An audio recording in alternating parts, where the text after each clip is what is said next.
Give me a hand, understanding and using the phrase.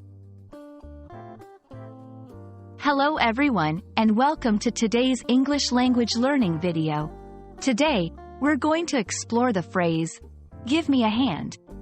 This is a common expression in English, and understanding it can really help you sound more like a native speaker. So, let's dive in and learn all about this handy phrase. Give me a hand is an idiomatic expression in English, and it means to help or assist someone. It doesn't literally mean to give someone your hand, but rather to offer your help or support. This phrase is often used when someone needs physical assistance, but it can also be used in other contexts where help is needed.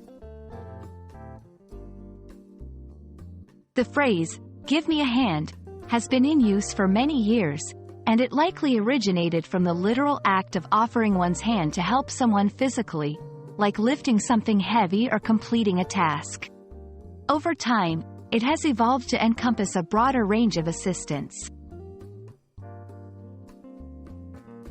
When you want to ask for help, you can simply say, "Can you give me a hand with this?" It's a polite and friendly way to request assistance. You can use it in various situations, from asking someone to help you move furniture to seeking help with a project.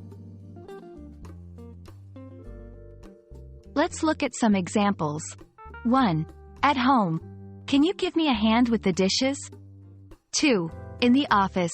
I'm swamped with this report. Could you give me a hand? 3. Among friends. I'm moving this weekend. Can anyone give me a hand? These examples show how versatile and useful the phrase can be in everyday conversation. While give me a hand is a common phrase in English, it's always good to be aware of cultural differences. In some cultures, asking for help directly might be seen differently, so it's important to consider the context and the relationship you have with the person you're asking. That's all for today's video on the phrase, give me a hand. I hope this has been informative and helps you feel more confident in using this expression in your everyday English conversations. Remember, asking for help is a normal part of communication, and using phrases like this can make your language more natural and effective. Thanks for watching, and see you in the next video.